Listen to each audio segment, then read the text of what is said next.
Oke. Assalamualaikum warahmatullahi wabarakatuh. Oke. Di sini saya Intan Ayuningsih dari Prodi Hukum Keluarga Islam semester 6 dengan dosen pembimbing Bapak Fatul Qodir MHI akan sedikit menerangkan ya kepada teman-teman tentang penyerahan berkas perkara dari penyidik ke penuntut umum dalam rangka memenuhi ujian tengah semester dari mata kuliah Hukum Acara Pidana. Nah, sebelumnya berkas perkara itu adalah hasil seluruh rangkaian proses penyidikan yang mana berupa administrasi penyidikan meliputi pencatatan, pelaporan, pembuatan berita acara, surat menyurat, dan pendataan yang disusun. Diikat, diberi sampul, dan disegel atau dijilid dengan rapi untuk diserahkan segera dari penyidik ke penuntut umum. Nah, untuk tahapan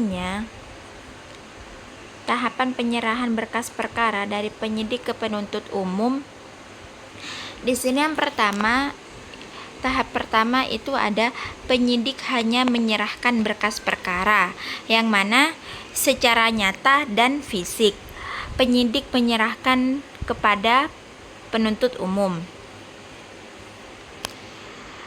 Dalam hal ini, undang-undang belum menganggap penyidikan selesai karena ada kemungkinan berkas dikembalikan penuntut umum untuk diperbaiki oleh penyidik.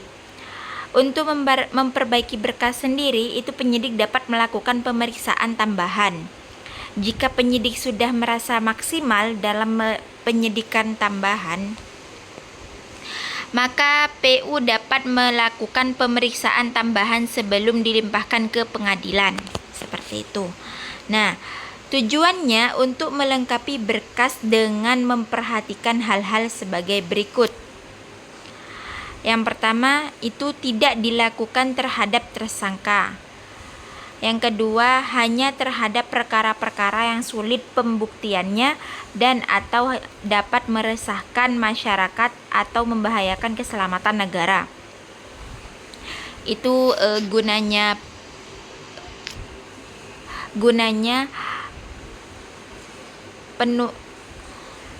penuntut umum melakukan pemeriksaan tambahan ya sebelum dilimpahkan ke pengadilan. Nah, yang ketiga itu harus dapat diselesaikan dalam waktu 14 hari sesuai pasal 110 dan 138 ayat 2 KUHP. Yang keempat itu ada prinsip koordinasi dan kerjasama dengan penyidik. Jadi tetap ya penuntut umum itu tetap saling koordinasi dan saling bekerja sama untuk menuntaskan perkara tersebut, seperti itu. Nah, untuk tahapan kedua itu ada penyidik menyerahkan tanggung jawab atas tersangka dan barang bukti terhadap penuntut umum. Nah, peralihan tanggung jawab yuridis atas berkas perkara dari penyidik ke penuntut umum itu meliputi apa saja? Yang pertama itu meliputi berkas perkara. Yang kedua meliputi tanggung jawab hukum atas tersangka. Yang ketiga tanggung jawab atas segala barang bukti atau benda sitaan. Nah, ada pun beberapa permasalahan yang berkaitan dengan penyerahan berkas dari penyidik ke PU. Seperti itu.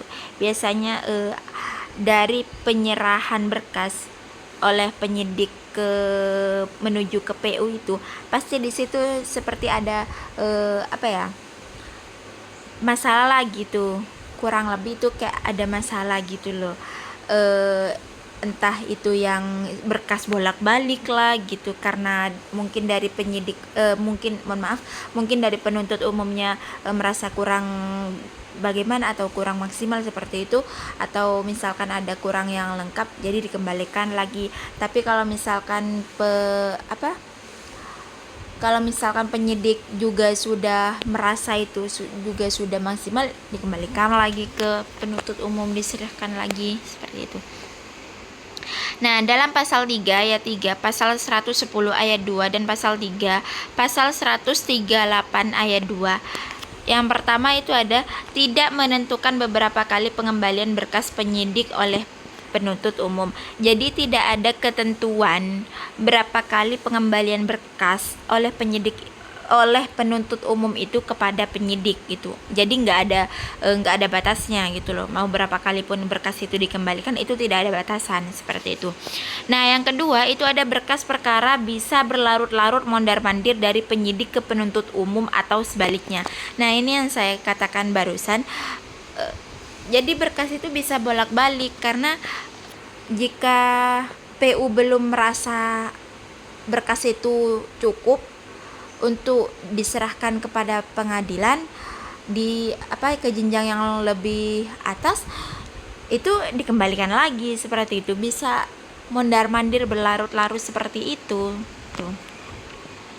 Nah, keadaan tersebut tidak menguntungkan tersangka. Jelas saja keadaan seperti di atas itu tidak ada keuntungannya bagi tersangka. Namun dalam pasal 50 ayat 2, tersangka berhak agar perkaranya segera dimajukan ke pengadilan oleh penuntut umum, yang selanjutnya berhak segera diadili oleh pengadilan. Kenapa tersangka punya hak seperti itu? Karena dalam rangka memberikan perlindungan dan jaminan hukum terhadap HAM atau hak asasi manusia dan kepastian hukum pencarian keadilan terhadap tersangka tersebut. Seperti itu. Jadi meskipun di sini dalam berlarut-larutnya berkas ini, berlarut-larutnya kasus si tersangka ini, mondar-mandirnya berkas ini dari penyidik ke penuntut umum dikembalikan lagi ke penyidik. Nah, seperti itu memang tidak menguntungkan tersangka. Tapi di sini tersangka juga mempunyai mempunyai hak seperti itu. Mempunyai hak atas kasusnya yang harus segera diselesaikan seperti itu, dan harus segera mendapatkan keadilan seperti itu. Nah, pengembalian hasil penyidikan atau hasil penyidikan tambahan oleh PU harus ada kriteria pembatasan seperti itu. Misal, menangani syarat unsur pembuktian tindak pidana. Itu.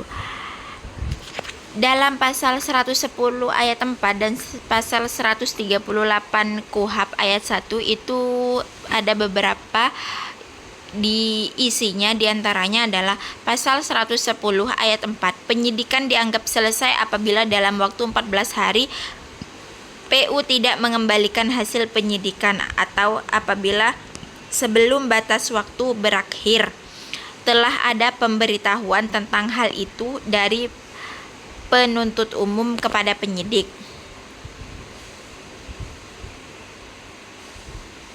Nah, jadi dalam pasal 110 ayat 4 itu penyidikan dianggap selesai oleh PU jika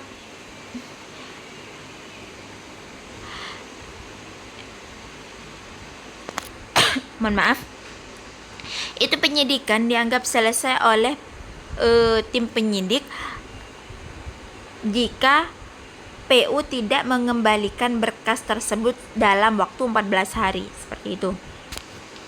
Nah, dalam pasal 138 ayat 1, PU telah menerima hasil penyidikan dari penyidik dan segera mempelajarinya dan menelitinya dalam waktu 7 hari wajib. Dalam waktu 7 hari wajib memberitahukan kepada penyidik apakah hasil penyidikan sudah lengkap atau belum. Itu. Sini jelas ya teman-teman. Waktu 7 hari yang dimaksud dalam pasal 138 ayat 1 adalah jangka waktu bagi penuntut umum mempelajari dan meneliti berkas perkara hasil penyidikan itu sudah lengkap ataukah belum. Seperti itu. Dapat pula disertakan dengan pengembalian berkas perkara disertai petunjuk-petunjuknya. Nah, jadi dalam pengembalian itu tadi, dalam waktu pengembalian setelah diperiksa selama 7 hari tadi, itu kan penuntut umum memberikan informasi kepada penyidik atas berkas yang diterima oleh penuntut umum itu sendiri, itu berkasnya sudah lengkap atau belum. Nah, dalam informasi itu juga bisa disertai dengan pengembalian berkas tersebut jika hasilnya memang kurang, seperti itu. Nah, cukup sekian ya teman-teman. Mohon maaf apabila agak sedikit belibet karena ini agak kurang mendukung suasananya, seperti itu. Mohon maaf, terima kasih. Wabillahi taufiq wal hidayah. Wassalamualaikum warahmatullahi wabarakatuh.